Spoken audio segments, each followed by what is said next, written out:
மிகவும்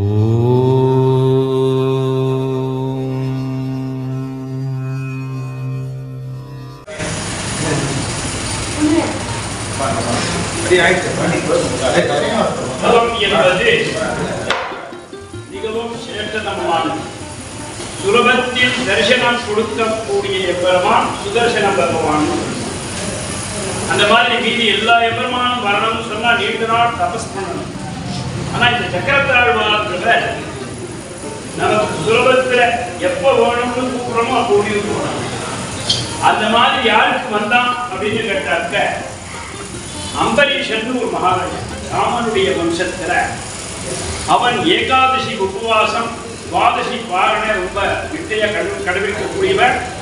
அந்த தேசம் பூராவுமே இந்த ஏகாதசி உபவாசம் துவாதசி பாரணை பண்றதுக்கு முடிச்சு.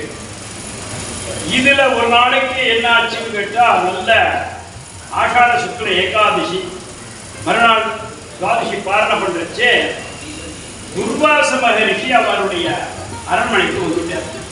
அந்த துர்வாசர் மகரிஷின்றவர் மகா கோபிட்டர். அந்த கோபிட்டருக்கு இவர் வாங்குன்னு சொல்லிட்டு இவர் உட்கார வச்சார். இந்த மாதிரி துவாதசி இன்னைக்கு வந்து ரொம்ப விசேஷம் அவசியம் கதியாராதம் பாரணைன்னு சொன்னா கதியாராதம் பண்ணிட்டு போனோம்னு சொன்னார். இவர் சொன்னார், நான் எத்தனையோ ஜென்மாந்திர கழிச்சு இங்க வந்திருக்கேன், நான் சரையூர் போய் தீர்த்தம் பண்ணிட்டு அனுஷ்டானம் பண்ணிட்டு வந்துடுறேன் அப்படின்னு சொல்லிட்டு கிளம்பினேன். போனார் அனுஷ்டானமே பண்ணிட்டு உட்காந்துருக்காங்க. இது 1 மணி நேரம் ஆச்சு, 2 மணி நேரம் ஆச்சு. இந்த டைம் பாஸ் ஆகிடுச்சு. இந்த காரணையில என்ன செய்யணும்னாக்கா ஏகாதசி உபவாசத்துக்கு தீர்த்தத்தை நம்ம பிராசனம் பண்ணினா கூட, அதாவது 7 மணிக்குள்ள துளசி தீர்த்தம் குளிச்சு விட்டு எம்பெருமானை நினைச்சிட்டு தீர்த்தம் பிராசனம் பண்ணிவிட்டா அது துவாதசி பாரணை பண்ணின புண்ணிய பலனை. இந்த மகாராஜா என்ன பண்ணினான்னா, சரி அவர் வரத்துக்கு நாளி ஆகுது, மணி 8 9 ஆயிடுச்சு, நாம ஏகாதசி நெற்றியா கடைபிடிக்கிற அப்படின்னு திருமான் தீர்த்தம் எடுத்துதான். இந்த சமயத்துல மணி 10 மணிக்கு ராம் வந்து துர்வாசன் வந்துருக்கிறார். வந்தாக்க இவன் கையில தீர்த்தம் பாயிட்டு அவன் பார்த்துட்டேன், நீ என்ன விட்டுட்டு எந்த மாதிரியா நீ அதுக்கு வந்த அதிதியை உபச்சாரம் பண்ணல, நீ எப்படி பிராசனம் பண்ணல அப்படின்னு நான் சபிக்கிறேன் பாரு அப்படின்னு இவர் அவர் மேல கோப்பப்பட்டார். அவன் என்ன பண்ணான், கையை கூப்பிட்டான், நான் பண்ணது தப்பா சரியானது எம்பெருமானே நீயே பார்த்துக்கோ அப்படின்னா. அவன் அப்படியே தான் இருக்கிறான். இவர் என்ன பண்ணா, இவன் பிரார்த்தனை பண்ணாலும் இல்லையோ எம்பெருமானிடம் இருந்த சக்கரத்தாழ்வார விட்டார். இவர் மேல 6 பேர்ல துர்வாசர் பேர்ல சக்கரத்தாழ்வார் கிளம்பினார். உன்னை விட நான் பாடுறான்னு போனார். இவர் ஓடுறார் 3 உலகத்துக்கும் ஓடுறார். ஒரு இடத்துலயும் அவனை நான் வந்து ரட்ச கொடுக்க மாட்டேன்னு சொல்லிட்டான். ஏன்னா சக்கரத்தாழ்வார் அவ்வளவு பவரானவர். நீ பண்ண அபச்சாரம் யார்கிட்ட பண்ணின, பாகவத அவனுடைய பக்தன் பண்ணின. ஆகையினால நீ அவள்கிட்டயே போய் சரணடைஞ்சாதான் உனக்கு ரட்சணம் அப்படின்னு சொல்லுற.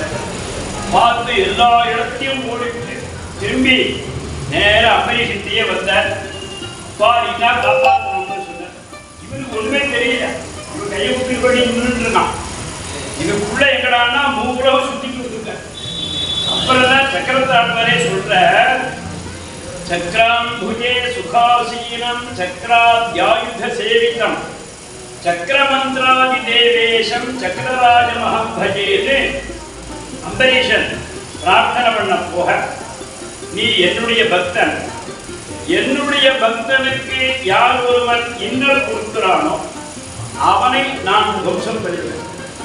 ஆகையினால நீ என்ன பண்ணலாம் சொல்றேன் அப்படின்னு அவரை காத்து வந்து அதிதி அவர் ஏதோ அபச்சாரம் பண்ணிட்ட, அதெல்லாம் நீங்க பொருட்படுத்த கூடாது. அதனால என்னையும் ரட்சிக்க வேண்டும், அவரையும் ரட்சிக்க வேண்டும், லோகத்தையும் ரட்சிக்க வேண்டும் சொல்லி அவன் பெரிய பிரார்த்தனை பண்ணினான். அந்த பிரார்த்தனை பண்ண தினம்தான் ஆனி மாசம் சித்ரா நட்சத்திரம் சுதர்சன ஜெயந்தி.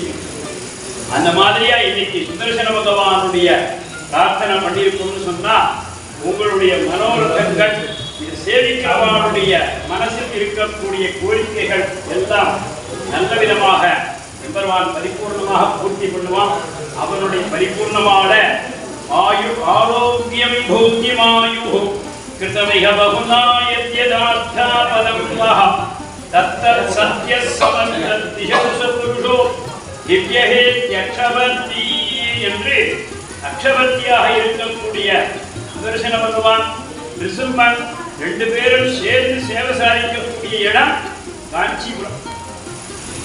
அதுல என்ன விசேஷம்னா கேசவாதி 12 மூர்த்திகளும் பேர் அது வருவான். அந்த மாதிரியா இன்னைக்கு காஞ்சிபுரம் கண்ணப்பட்ட அங்கேருந்து ஏழி நம்முடைய சௌரபியத்துக்காக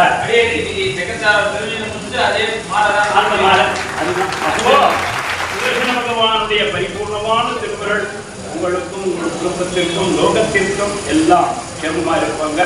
அதனால இந்த எதிராசர் இன்னரோடுக்கு என்னமிலக்காகி சனிராக வாழ்ந்திடுவர் என்று சுதர்சன சிம்மனுடைய பிரார்த்தித்து இந்த வைபவமானது மேன்மேலும் நம்முடைய ஒரு பக்தியினால வளர வேண்டும். இதற்கு இன்னும் பல பேர் உறுதுணையாக இருந்து நல்ல விதமாக நடத்தி தர வேண்டும். அவர்கள் குடும்பங்கள் எல்லாமும் கேமமாக இருக்க வேண்டும் என்று பிரார்த்திக்கிறேன்.